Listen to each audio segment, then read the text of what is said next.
Thank you guys so much for tuning in today to A Journey to Fulfillment. My special guest today is Clarence Frazier. Clarence is also a member here at Harris Memorial Church. So Clarence, how are you today? I'm doing good, and you? That's good. I'm doing amazing. Thank you so much for being a guest today on my show. Thank you for having me. No problem at all. So Clarence, tell us a little bit about yourself, a little bit of what you do and where you're from.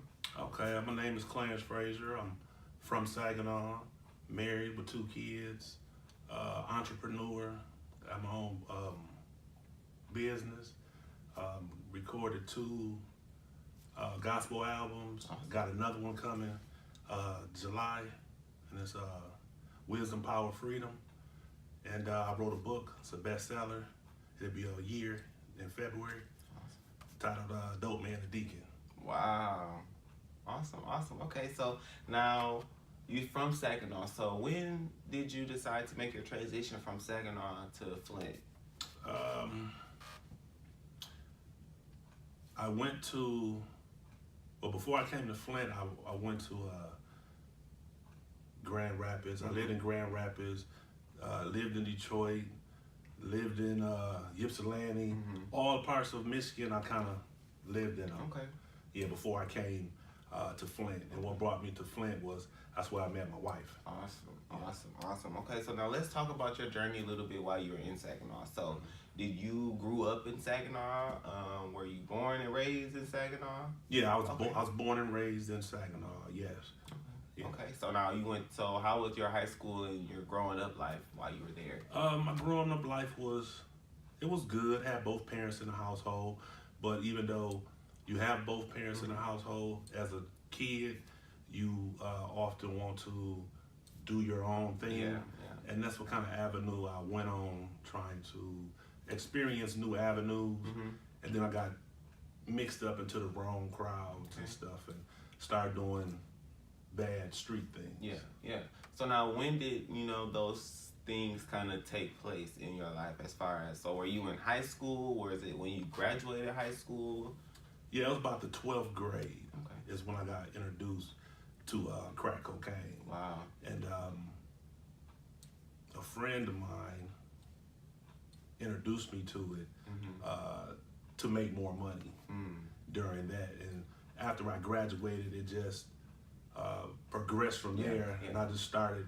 I liked it. Yeah.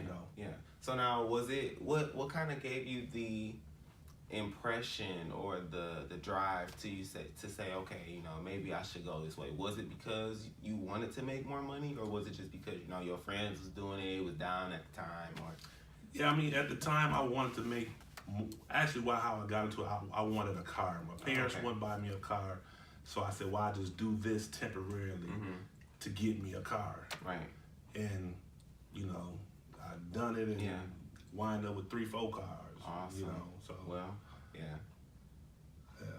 Okay. So, tell us a little bit about that experience being exposed to the environment, as far as selling and doing those type of things. Did you know at the time that it may not have been right, or were you comfortable in the time in doing it? Like, what were your thoughts? At that time, I knew it was wrong, but the inner you, that flesh, that worldly, that material side, have you looking at all the things that you can get, and it's so easily.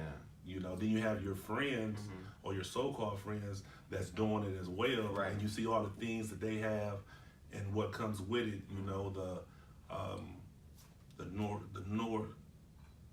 The notoriety and the success and the popularity, all that stuff that come along with it.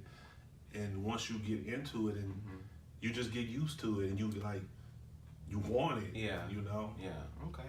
Okay. So now, how was it? So how long were you in the game? 13 years. Wow. Yeah. Okay. So now, did you have those same consistent friends while you were in it, or did your friends always switch? They switched. So tell us a little bit about that. Yeah, well, as far as friends wise, I got in it with certain friends and family. The family stayed the same, but during the course, as you grow, your friends gonna change. Yeah. And when you in that game, you don't know Who are your friends? Your real, yeah. You know, you don't know that because everyone wants to be around you and with you because you got money. Yeah. You know, you the guy and all that kind of stuff. So they might have all kind of motives just to be with you, to get free drinks or get free rides or get money. Just just want to ride off your coattail. Right. Okay, so now when did you realize that was taking place? Like when did you realize, man, these cats ain't my friends? Like when did you come to that realization? Well, I kind of like always knew that they really wasn't my friends, but a few of them that I thought were my friends, happened where incidents where they steal from you, they try to set you up or do different things to harm you. They really wasn't my friends. Or you get in the jam in trouble and they're not there to help you. Right. But they're your friends. Though. Right. And they like, man, I got your back, but where you at? Yeah, you slept in my house. I bought you all this and, different things throughout the years and helped you out. And I get in the jam and you nowhere to be found. Yeah. Wow, that's crazy. So can you, if you can you tell us maybe one situation, that you realize like, wow, okay, I'm glad I backed away from this group of friends, or I'm glad I backed away from this situation? I can tell you the incident where I had many of different incidents where I was at that point where I wanted to change, to get out. I was trying to get out, but once you in, it's kind of hard to just let go of all this money that you just got so easily of access to. Yeah. So this particular day, I went over to my cousin's house. He had just got out of jail, was on tether, and I haven't seen him because he had been incarcerated. So they let him out on tether, and it was around Super Bowl time. And he wanted me to come over for the Super Bowl.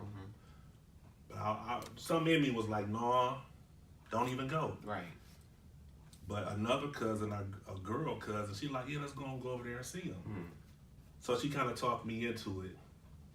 But even her talking me into it, I still was contemplating, in my mind as far as like, should I take some drugs with me?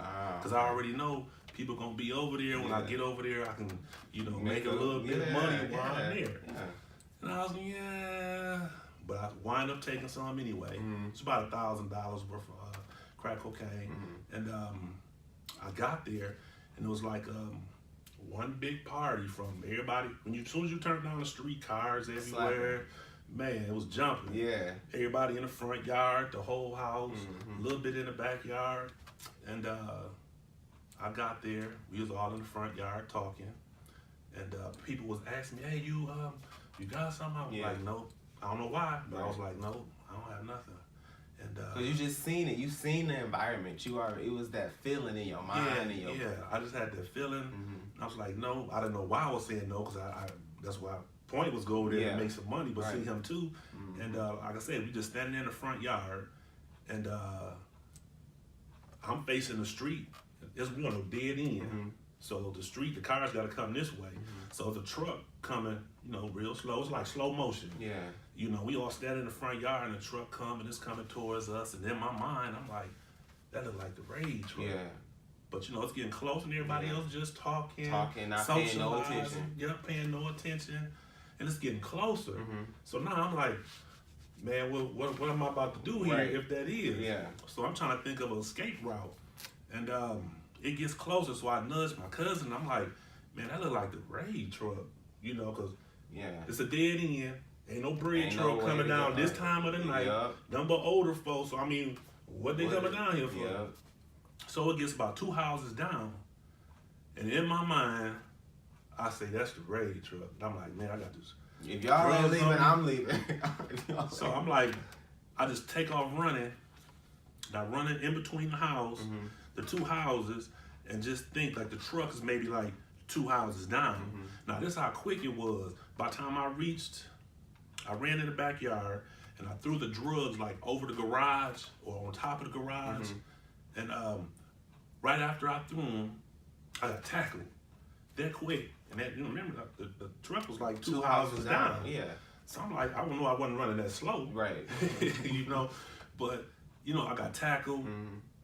And then I started fighting the officer. And then he threw me back down. Then he put his gun to my head. And you know, I heard a click, but I didn't think nothing of it. And you know, the other people came and they, you know, handcuffed me and all this. And they're like, "We got you, Chuck. You know, we seen you throw this and blah blah blah." Wow. And you know, we got you. Yeah. So they handcuffed me, took me around, set me on the porch, took all my little money out of my pocket. At that point in time, I had 3 pagers, took my 3 pagers, and you know, took me in the house, and it's like he had everybody sitting on the floor.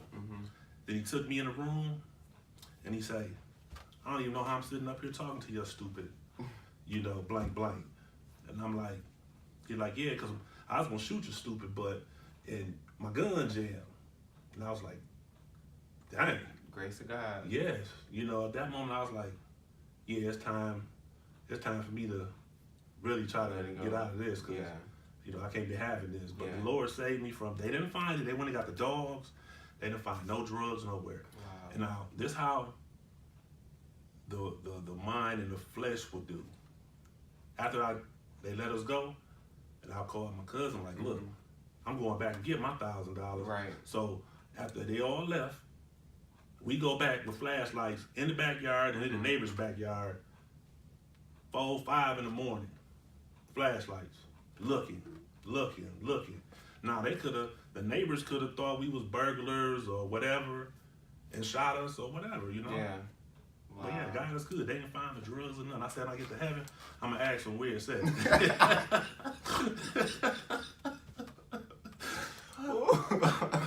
Wow. Okay. Well, you know, I'm glad to hear, you know, that you were able to get out of that situation. So now, did your friends turn since then? You know, after that situation, was that one of the turning points from your friends? Like, "Oh, I gotta get away from this clown," or was it you that was like, "I'm done. I'm out the game. I can't"? I was like, I'm done. I want to quit, but I just couldn't cold turkey and quit. So when did your final point come? When did the final point come where you were just like, I can't do it no more"? I think my final point was when I had a son, and I was like, well, I can't have him growing up and I'm dead or in jail, because then there's no use. I can't, you know, teach him what he needs to know. Yeah. Okay. So now, talk to me a little bit about. So you said you traveled from Saginaw, Detroit, Ypsilanti. So was that the time when you were doing? You know, Okay. Yeah. Okay. Wow, you all over Michigan making that money. Okay. So tell us. So you're an entrepreneur. Yes. So what kind of entrepreneur are you? What do you do?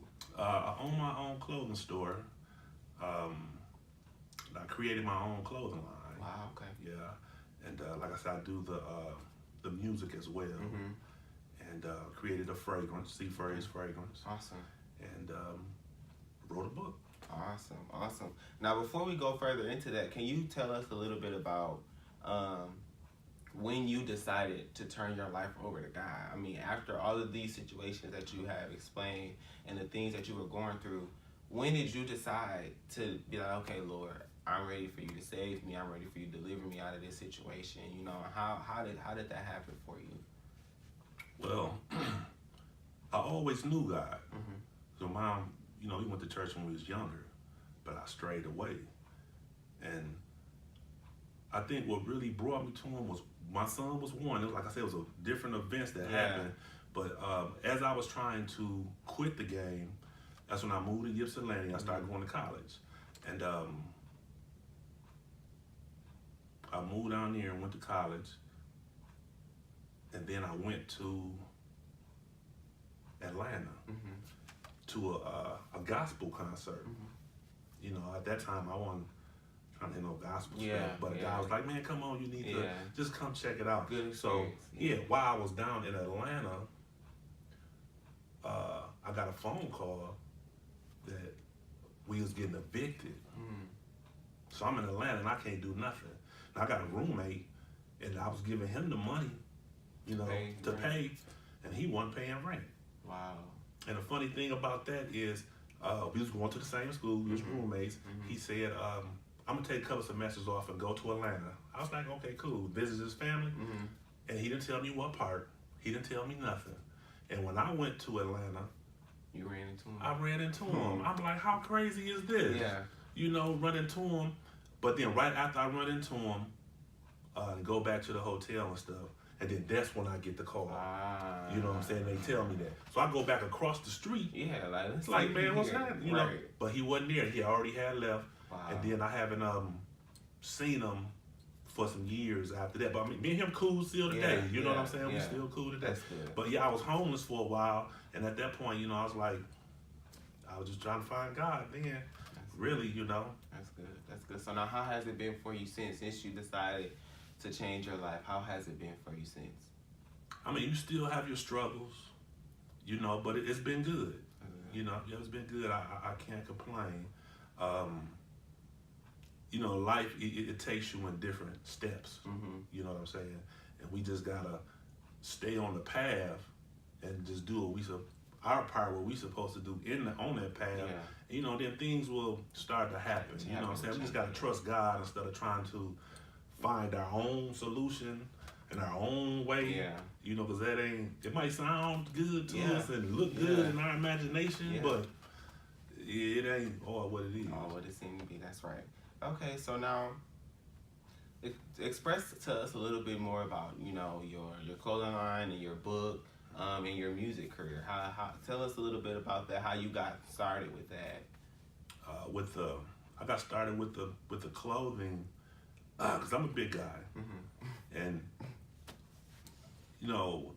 I like to look good like the smaller guys do. Yeah. So I would go into stores and they would never have nothing that was like, you'd be like, oh man, that's tight, I gotta have it. Yeah. They never got your size. And then when they do have it, they want to charge us more. Yeah.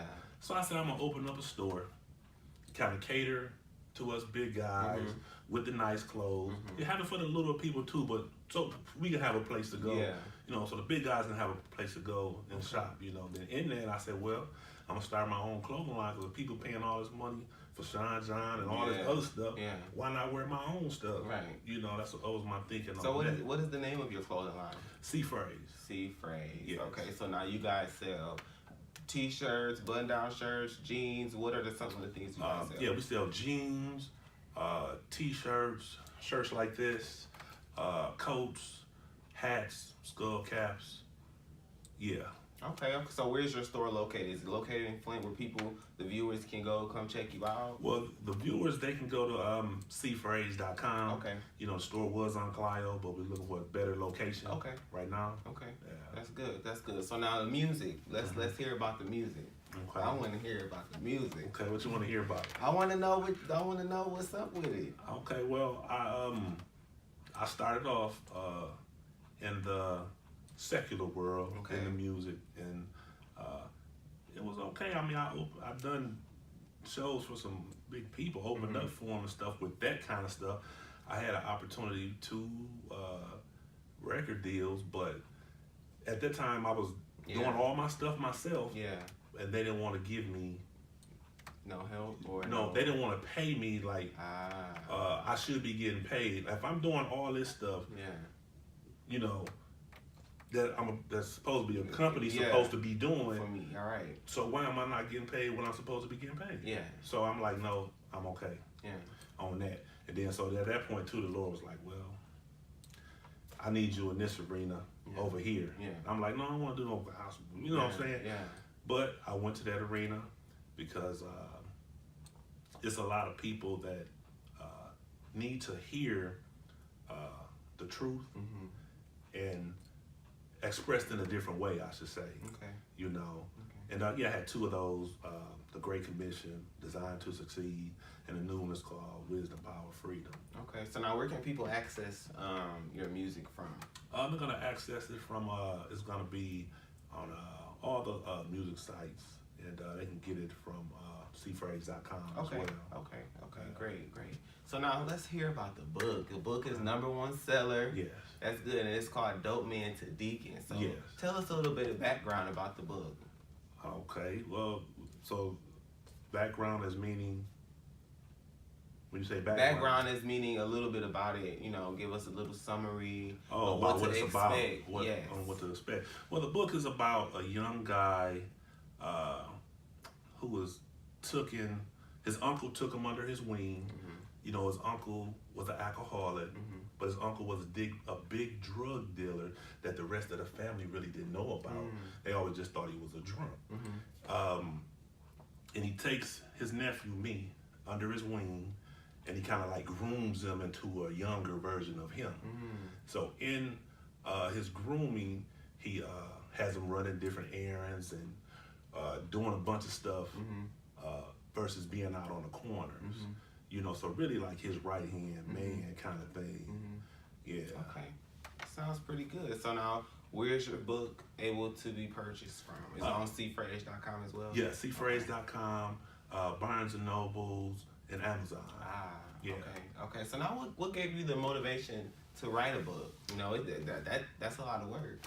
Yeah, I never thought I would write a book, but all while growing up, my life, the different things I was doing, that I saw, was exposed to, and I always say, I say, man, my life could be a movie. Yeah. You know? Yeah. And then one day I said, I'm gonna write a book. I'm just gonna write about, that's awesome. You know, that's awesome. my life, and that's what happened. That's awesome. So I see you brought the book with you today. Yes. Can you show the viewers a little bit what it looks like? This is it. Dope cover. Dope cover.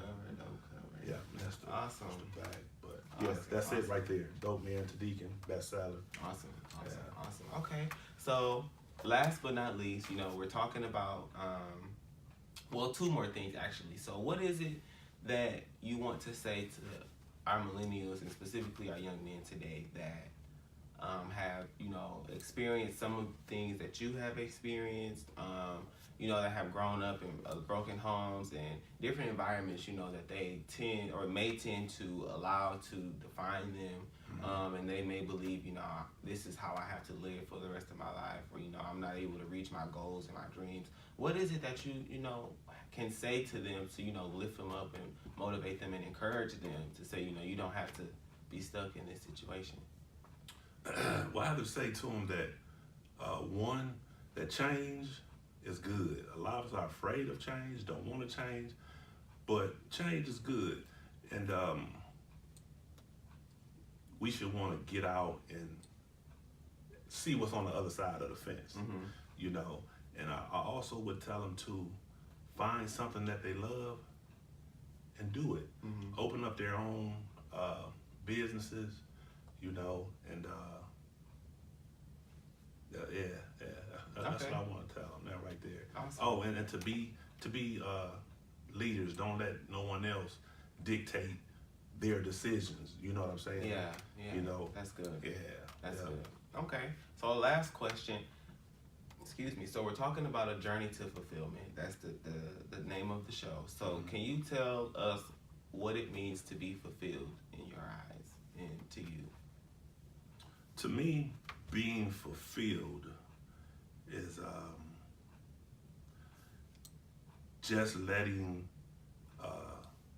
God lead you.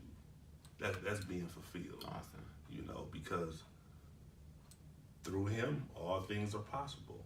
And like I say, what we think, our biggest, whatever we think, could imagine is so good, with God is just so much way better than that. Yes. You know what I'm saying? So our highest is God's lowest. Yes. You know, so yeah. That's awesome. That's awesome. Well, Clarence, I thank you again so much for being a guest on my show today. Again, you guys can catch his interview on YouTube. You can also view all of my release dates, my topics, and my next special guest on my social media pages. Don't forget that you can catch his book on cfraizer.com. Yes. Thank you again, Clarence, for being my guest on my show. Remember, guys, I'm your host, Jay Ryan, and I'll see you soon.